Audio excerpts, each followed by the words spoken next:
With the stranger in the lobby, the emergency exit creaked open at exactly 12:43 a.m. Derek's hand paused mid-air, a steaming mug of stale hotel coffee halfway to his lips. He turned instinctively, eyes narrowing. That door wasn't supposed to open unless you had a key card, or unless someone had forced it. He glanced at the security monitor beside the check-in counter. Nothing. The camera angle didn't catch the door. Footsteps echoed, slow, heavy. Then, through the faint blue glow of the nightlights, a man stepped into the marble lobby of the Parkview Grand Hotel. He looked like he'd crawled out of a war zone.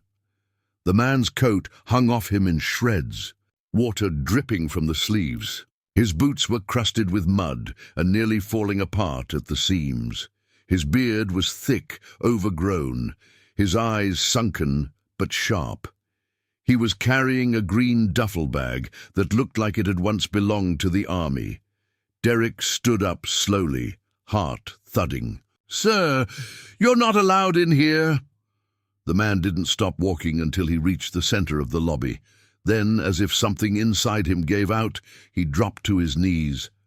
I just need a place to sit," he mumbled, voice hoarse like gravel.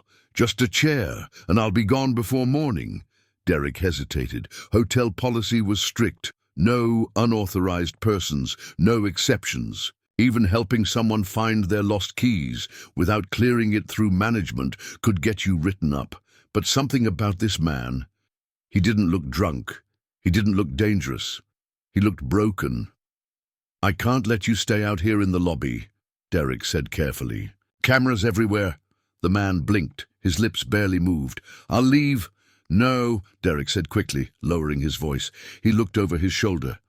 The security guard on the night shift, Ron, was asleep in the break room. "Follow." "Me," Derek said, quietly. He led the man down a side corridor to the back staff lounge, a small room with 2 cracked leather sofas, a dusty microwave, and an old vending machine. The man sank onto the couch like his body couldn't hold itself up any longer. Derek poured him a cup of lukewarm coffee and added sugar, hoping to make it drinkable. When he returned, the man hadn't moved. "Here." Derek handed him the mug. "I'm Derek." The man looked up at him for the first time. Those eyes. They had seen things, terrible things. "Cal," he muttered. "U.S. Marines," Derek nodded. "You're safe here tonight. You need anything else?" Cal clutched the mug like it was life support. "Sleep." So Derek dimmed the lights and left him there, curled up on the couch, the duffel bag still, gripped tight against his chest. By the time the morning sun lit up the front glass doors of the hotel, Derek had finished his shift. He slipped quietly into the staff lounge, half expecting Cal to be gone, but he wasn't. He was sitting upright now, sipping his second cup of coffee. "I appreciate what you did," Cal said without looking up. Derek nodded.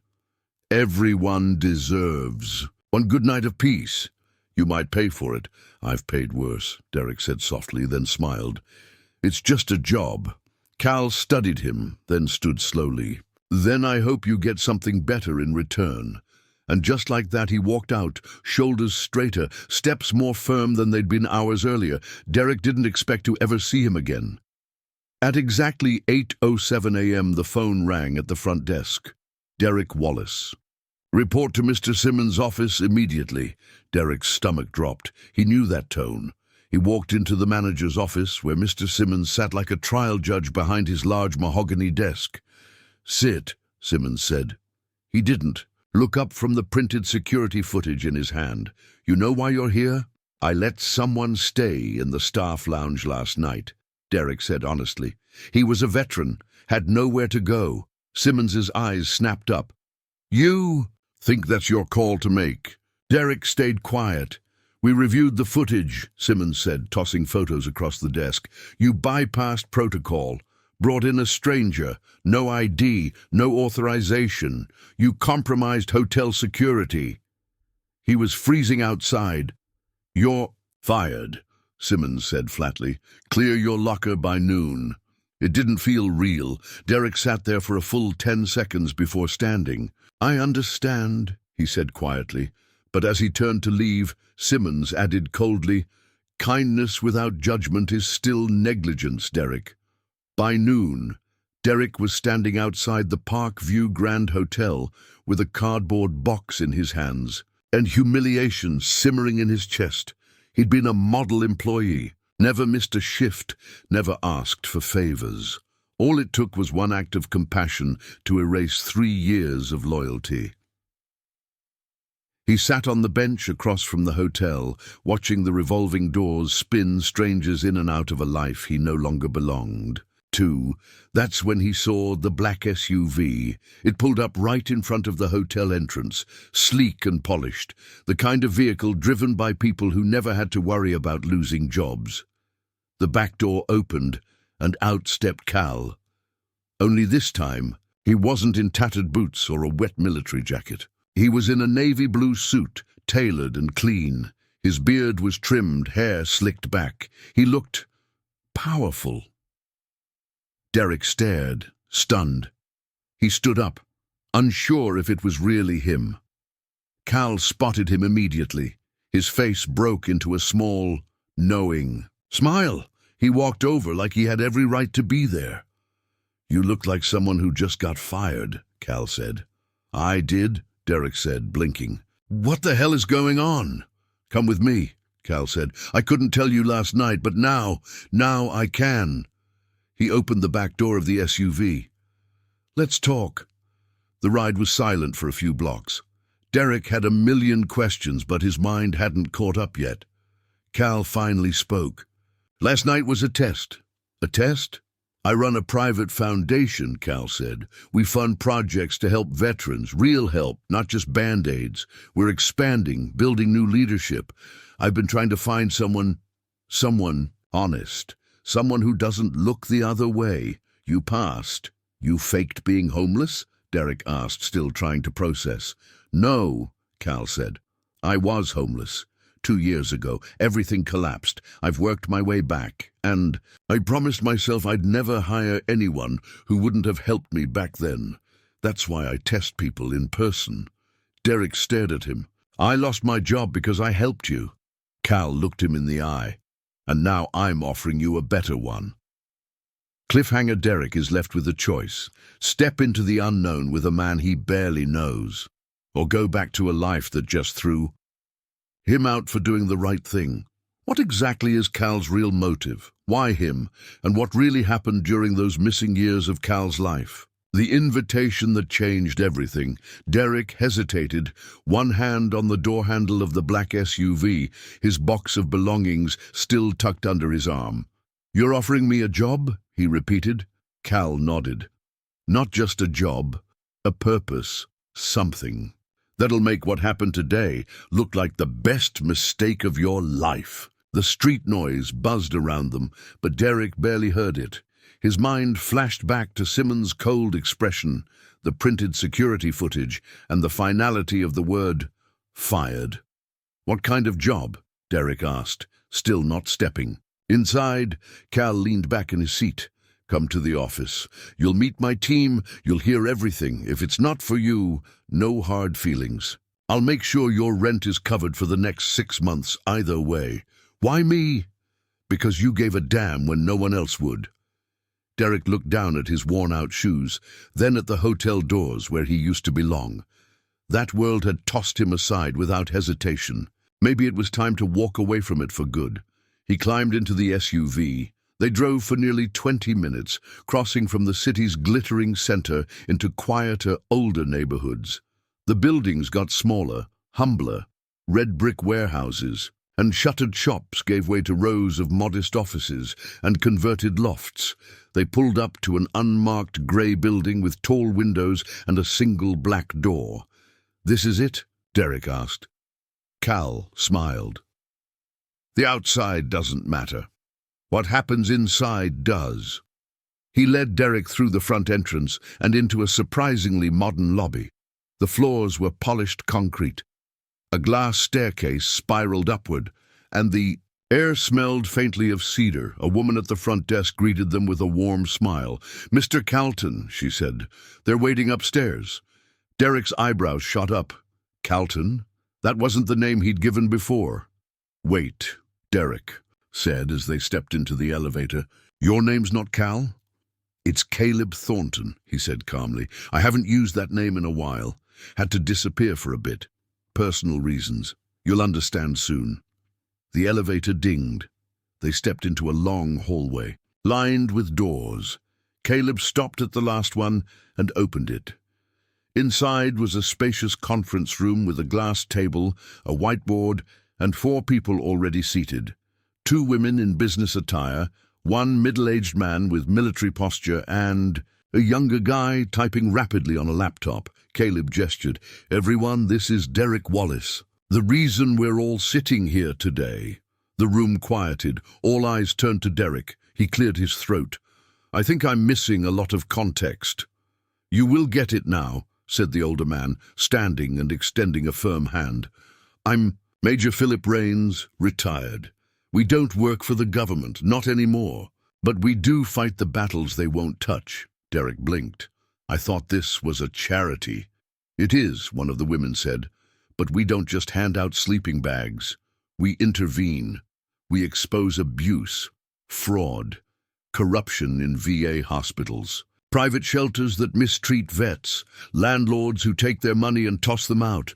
We've taken on cops, CEOs, and even a state senator last year."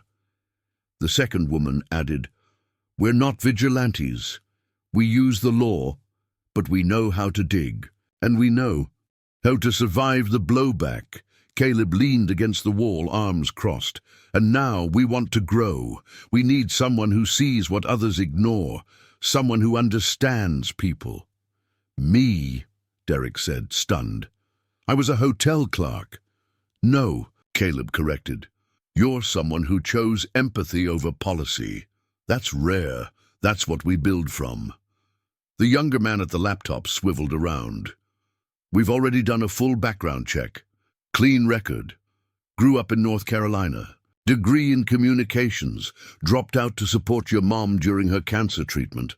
Took on 3 jobs at once. No red flags. You're exactly who we need." Derek swallowed hard.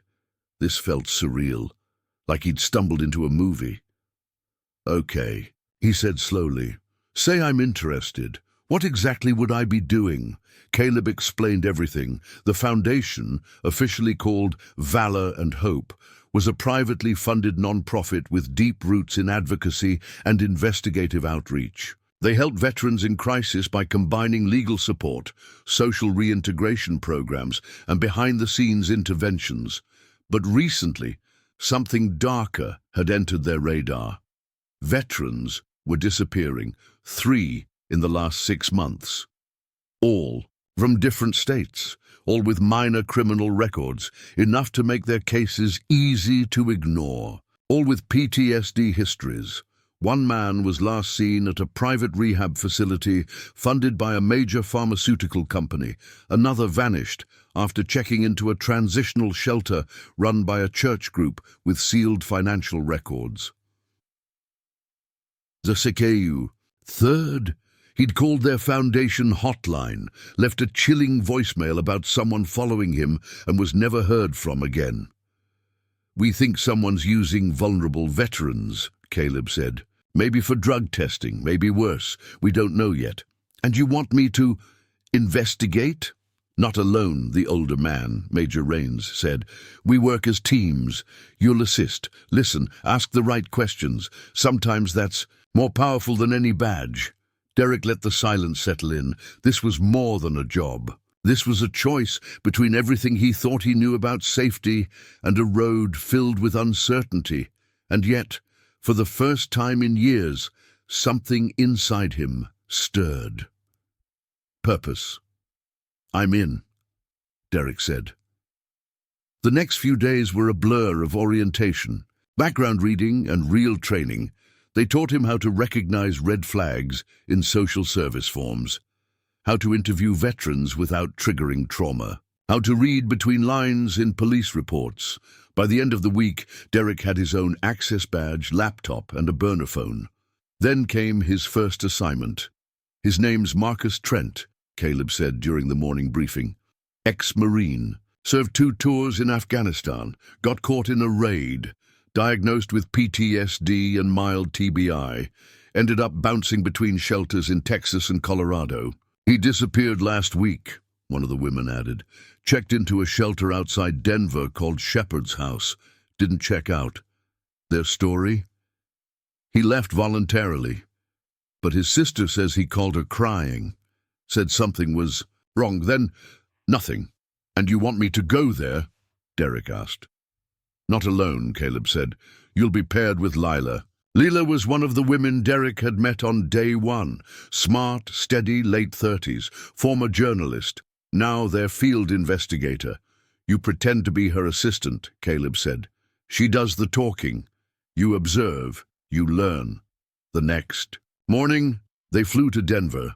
Shepherd's House looked like a small church camp, white buildings, pine trees, and neat gravel paths. Peaceful, serene. But the moment Derek stepped inside, his gut twisted. Something was off. Too clean. Too quiet. No laughter, no movement. The staff were polite but overly so, like rehearsed actors. Lila handled the formal introductions, saying they were part of a community wellness survey. Derek noticed little things. A locked storage room marked supplies. A nurse who avoided eye contact. A resident who flinched when Lila asked if he was happy here. Later, as they walked to the car, Derek said, "Something's wrong. They're hiding something." Lila nodded. "That's why we're coming back tonight." "Wait, what?" She opened her bag and handed him a black hoodie and gloves. "We're not here to take their word for it. We're here to find the truth." That night, just after midnight, they returned. This time through the woods behind the property. Lila led them to the back of the main building. Storage room has a side window. It's not alarmed. They climbed in. What they found inside stopped Derek cold. Rows of unmarked medical boxes, dozens of vials, paperwork labeled with numbers, not names. And at the back, a small refrigerator, labeled experimental. Before they could open it, a sound echoed down the hallway, footsteps. Lila motioned for silence. They ducked behind a tall shelf, just as a man in a white coat entered the room. He didn't notice them. He walked to the fridge, opened it, and pulled out 2 vials. Then he scribbled something into a logbook and left. Lila took photos of everything. They got out the same way they came in. Back at the hotel, Derek's heart was pounding. "What is this place?" he asked. "Are they testing drugs on them?" Lila's voice was grave. "Worse. I think they're experimenting on mentally vulnerable veterans without consent. Some of these compounds, these aren't even approved by the FDA. And Marcus? We need to find him." A name without a face. The photo haunted Derek. It was burned into his mind. The sterile bed, the faded hospital gown, and Marcus Trent's vacant stare. A time stamp from yesterday, yet no details on where the photo was taken, who took it, or how they'd gotten Derek's private burner number. He stared at the image again. "Someone's watching us," he muttered. Lila leaned over, his shoulder. Her face was pale, tight with concern. "This wasn't a warning," she said. "It was a message. Back off." Derek's phone buzzed again. Another message. This one, just a single line of text. "You don't want to dig this grave." His stomach dropped. "Can we trace it?" he asked. Lila had already grabbed her laptop. "Spoofed IP. Signal bounced through 4 countries. Whoever this is, they're good." Caleb called moments later. His voice was steady but urgent. "We're escalating. I'm flying in. Do not go back to Shepherd's House. I repeat, do. Not wait for backup." But waiting wasn't in Derek's nature anymore. Not when someone's life might be slipping away every second. That night, Derek couldn't sleep. He kept picturing Marcus, tied down, drugged, helpless. His mind flashed back to that first night outside the hotel. The old man in the alley, the way Marcus had whispered, "I served too," like a shared confession. How many more veterans had been locked away, silenced, or worse? By 3 a.m., Derek was fully dressed, pacing the hotel room. Lila woke up and groaned. "Don't say it," she mumbled. "We can't just wait." "I knew you were going to say it." Derek sat beside her. "You said it yourself. Something's going on inside that place. They're doing illegal testing.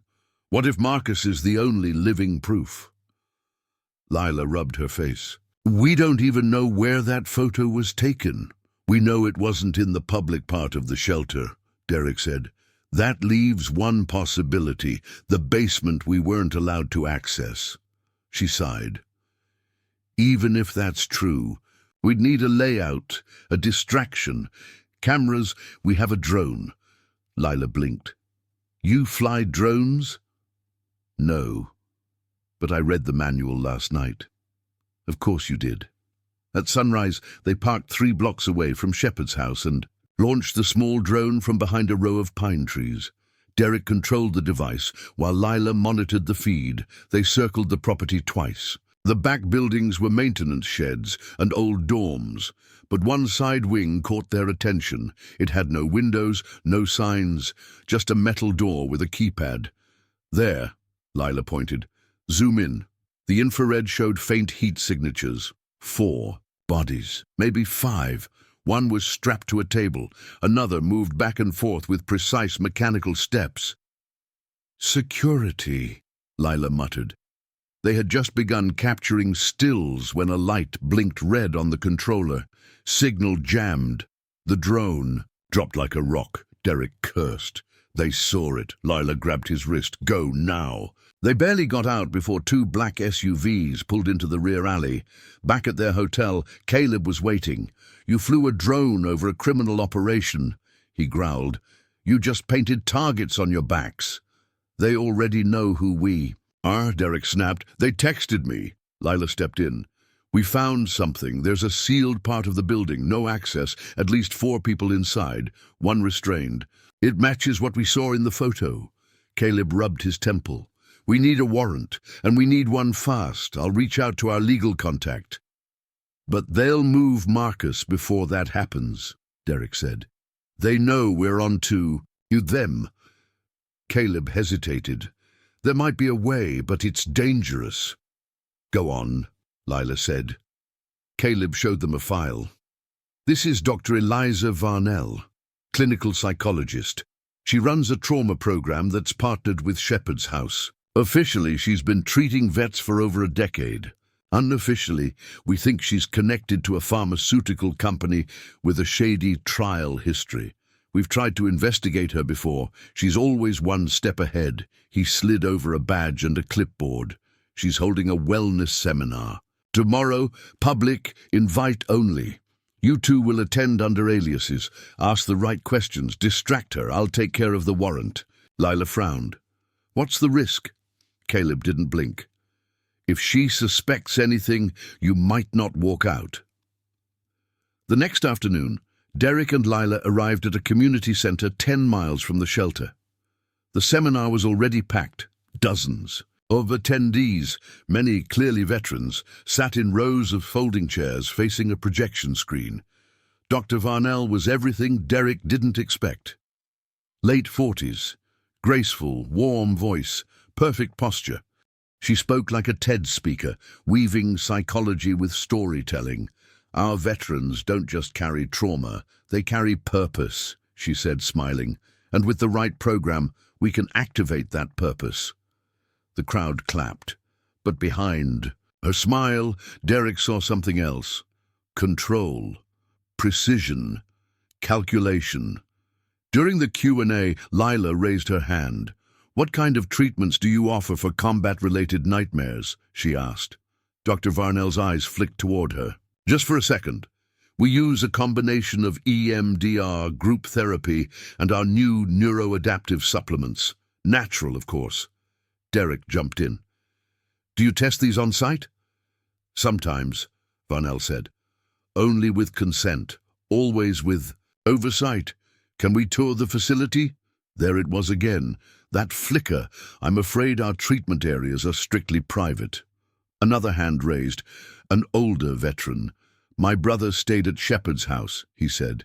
He vanished. Last year, they said he walked out, but he left all his things. A hush fell over the room. Varnell's expression didn't change. I'm sorry to hear that, but we are not a prison. Some people simply move on. Something in her voice turned cold, sharp, like a warning. Derek reached for his phone. He was about to text Caleb when he noticed something strange. Two men had entered the room quietly, not part of the audience, not staff. They stood at the back, watching him. He turned to Lila and whispered, "We're blown. Time to go." They slipped out a side door, trying to stay casual, but once they hit the hallway, they ran. Behind them, footsteps echoed. Lila grabbed the fire exit door, shoved it open, and they burst into the alley. They didn't stop running until they reached their rental car. Back at the hotel, Caleb was already there, face grim. "We got the warrant," he said. "Barely." Derek exhaled in relief. "We go in tonight?" Caleb nodded. "Police raid, 2 a.m. You're staying here, both of you. This is above your clearance now." But Derek couldn't sleep. He paced, thought, obsessively checked his phone. Then, at 1:12 a.m., his phone buzzed again. Another text. This one with a short video clip. It showed Marcus strapped to a chair now, needles in both arms, monitors beeping. He was conscious, but barely. Behind him, a blurred figure appeared, and in a distorted voice the figure said, "We warned you. This is your last chance. Stop digging." Then, just before the clip ended, Derek saw something strange on the wrist of the blurred figure. A bracelet, beaded, red and white. Derek gasped. He'd seen it before, the night he met Marcus in the alley outside the hotel, the man who had approached them from the shadows. He wore that bracelet. That man hadn't been a random passerby. He was involved. Missing. Again, 2:47 a.m. Police sirens cut through the silence as unmarked vans and cruisers surrounded Shepard's house. Derek stood by the hotel window, watching the red and blue lights flicker across the skyline. He wasn't supposed to be there, but there was no way he could sleep knowing Marcus might still be inside. Or worse, already gone. Lila was beside him, arms crossed tightly. She hadn't said a word since they received the last photo, the empty bed, the words, "Too late, gone." Gone where? How could they move him that fast? Derek muttered. They knew the raid was coming. "Someone on the inside," Lila said. Quietly. They were tipped off. Caleb's voice came through the encrypted group chat. Basement cleared. No patients, just files, locked doors, and one incinerator still warm. Derek's blood ran cold. They destroyed the evidence. "Not all of it," Lila said, stepping over to her laptop. "I copied the drone footage to a private cloud, every frame." By morning, the headlines exploded. "Secret lab under homeless shelter, discovered in police raid. No victims found, but evidence suggests human testing. Investigation underway into charity linked to underground drug trials." But Marcus's name was never mentioned, not once. It was like he never existed. 3 days passed, no word, no sightings, no leads. Derek felt like he was unraveling. Every person they spoke to, former residents of the shelter, volunteers, even a few veterans, either refused to talk or insisted Marcus was just another drifter. "People disappear all the time," one man said, "especially when nobody's looking." But someone was looking. They were. Derek couldn't let it go. Late one night, as he sat alone reviewing drone footage again, he paused at a strange image, a moment he'd missed before. On the west side of the building, barely visible, a door, covered in ivy, metal, frame, no cameras pointing toward it. He zoomed in. Next to the door, a keypad, and above it, a small faded sign, property of Vestra Labs. Vestra Labs. He Googled it. Nothing recent. But in a deep, archived article from 6 years ago, he found something chilling. Vestra Labs once contracted for government medical testing, was shut down after allegations of illegal human trials surfaced. The company was fined and operations were ordered to cease. No criminal charges were filed. Derek leaned back in his chair. They never stopped, they just went underground. He met Lila and Caleb the next morning at a diner outside town. Caleb slammed his hand on the table when he saw the footage. "We missed this, I missed this." Lila leaned in. "If Vestra Labs is back, they're likely operating under a shell company, maybe linked to Dr. Varnell." Derek nodded. "They didn't take Marcus to disappear him. They took him because he survived something, he remembered." "What do you mean?" Caleb asked. "He kept saying they did something to us, made us forget. What if he's one of the few who broke through whatever mental fog they forced on the vets?" Caleb looked stunned. They wanted him silenced. That night, Lila found something, a leaked memo, buried in an old pharmaceutical journal forum. The title made Derek's skin crawl. "Neuropathic erasure, Phase 3. Testing. Subjects 019067, Subject 019. That number rang in Derek's ears. He raced to his notes. In his journal from the first interview with Marcus, he'd written something offhand. "They kept calling me 019, Marcus had whispered, shaking. It wasn't a ramble. It was a clue. He was Subject 019. From there, the puzzle snapped into place. Vestra Labs had restarted illegal memory alteration experiments under the cover of trauma recovery programs. They targeted vulnerable populations, veterans, especially those with no families, no homes, no one to notice if they disappeared. Marcus was one of them, but for some reason, the procedure hadn't fully worked on him. He remembered something, enough, to escape, and when Derek helped him, he made the story personal. Now they were hunting both of them. Lila traced Vestra's last known medical supplier to a warehouse 40 miles outside the city. It was registered to a dummy corporation, but satellite images showed increased truck movement over the past 3 weeks, and one delivery the night Marcus vanished. Caleb wasn't happy. "You want to break into a warehouse that might be guarded by a black ops security firm?" "Yes," Derek said, "because Marcus is probably in there." "You've gone from journalist to action hero in a week," Caleb muttered. "I didn't choose this," Derek replied. "But if he's still alive, I will find him." At midnight, they drove out to the warehouse. It was massive, no signs, just metal fencing, security lights, and one entrance guarded by a pair of men with earpieces. Lila parked a quarter-mile away. "We walk from here." They wore black clothes. No phones, no lights, just nerves and purpose. As they approached the rear fence, Derek spotted a blind spot in the camera sweep. They slipped through, climbed over silently, and crouched near the loading docks. Suddenly, a door creaked open. A man stepped out, lighting a cigarette. Derek recognized him instantly.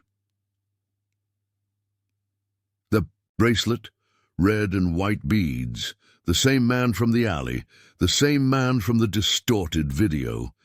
He wasn't just a guard. He was part of the cover-up, and right now he was alone.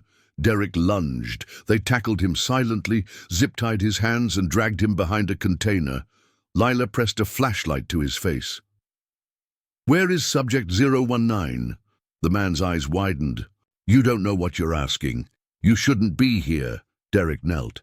"Is Marcus alive?" The man didn't speak, so Lila pulled out her phone, played the recording of Marcus screaming in the alley. "They tried to erase me." "That did it." The man flinched. "He's not dead," he whispered, "but he's not stable. They took him to Facility 4. It's not here. It's underground. You'll never get in."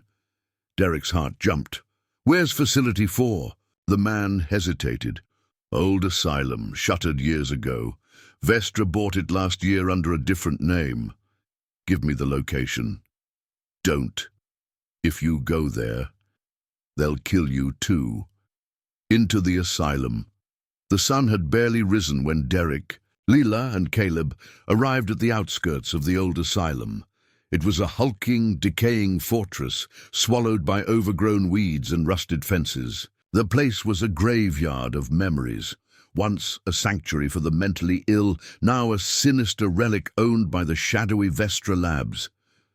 Derek's heart pounded. Every step closer to the asylum felt like diving deeper into a nightmare. "Look." At this, Lila said, crouching to examine the cracked sign at the gate. Faded letters spelled out St. Agnes Asylum, a place known in whispers for decades as a prison of silence. Caleb shivered. If what that guard said is true, this place is the epicenter of their experiments. And Marcus is trapped inside. Derek swallowed his fear. "We don't have a choice. We have to get in." They skirted the perimeter, dodging broken security cameras and rusted spikes. The asylum's main entrance was chained shut, but a crumbled wall gave them access to a small courtyard littered with broken glass and shattered memories. Inside, the air was thick with decay, the smell of mold, rust, and forgotten. A pain clung to every surface. Flickering lights buzzed overhead as they stepped carefully through the dark hallways. Their footsteps echoed off the peeling walls. "This is where it all happened," Lila whispered. "Where they erased people." They found the stairwell leading down to the basement, the rumored Facility 4. A heavy steel door stood ajar, revealing concrete steps that plunged into darkness. Derek reached for his flashlight and led the way. The basement was a maze of corridors lined with steel cages, medical equipment covered in dust, and signs of hurried abandonment. Suddenly, a soft groan echoed through the silence. "Marcus," Derek called, heart racing. A faint shuffle came from one of the rooms. They rushed toward the sound. Inside a small cell, dimly lit by a flickering overhead bulb, lay Marcus, gaunt, pale, eyes haunted but flickering with recognition. Derek knelt beside him. "Marcus, it's me, Derek." Marcus blinked, then reached out a trembling hand. "I remember," he whispered. "They tried to erase me, but the memories, they fought back." Lila scanned the room. "We need to get him out. Now." As they helped Marcus to his feet, alarms blared suddenly through the asylum's corridors. "We're not alone," Caleb warned, pulling out his phone. "The security system just rebooted. We have limited time." Heavy footsteps thundered down the hall. "Move!" Derek urged. They sprinted through the labyrinthine corridors, dodging flashes of gunfire and catching glimpses of men in black uniforms. In the chaos, Marcus collapsed, clutching his head. "They're trying to shut down my memories again," he gasped. "The drugs, the machines, they did something to me." Derek refused to leave him behind. They found a narrow ventilation shaft and crawled inside just as a squad burst into the hallway behind them. The shaft led them outside to a dense forest bordering the asylum grounds. Exhausted and shaken, they pressed deeper into the woods. "We need to disappear for a while," Lila said. "But more importantly, we need proof. Evidence that Vestra Labs is still conducting these experiments." Caleb nodded grimly. "Without that, no one will believe us." Back at Derek's apartment, they pored over the files Marcus had managed to steal from the basement. Fragmented medical reports, patient logs, and disturbing photos. One file stood out, labeled Subject 019, Marcus Bell. Details revealed. Horrifying experiments designed to erase identity, erase trauma, erase self. This was their goal, Derek said, voice shaking. To create obedient empty shells. Marcus's hands trembled. They wanted to wipe the war from my mind, but I fought back. Days passed as they worked to piece together the truth. Then came a message on Derek's burner phone. Stop looking, or he dies. Attached was a photo of Marcus, tied to a hospital bed, eyes wide with terror. Derek slammed his fist on the table. "This isn't just about Marcus anymore," he said. "It's about all of us." The next move was risky. They planned to leak everything to the press, but Vestra Labs had powerful allies, people who could bury the story before it even saw daylight. "So, what do we do?" Caleb asked. Derek looked at Marcus. "We fight. Not just for him, but for everyone they've hurt." On a cold, rainy night, they arranged a secret meeting with an investigative reporter known for exposing corruption. The reporter, Jenna, scanned the files and looked at Marcus with disbelief and compassion. "This story, it could bring them down," she said quietly. "But you have to be ready.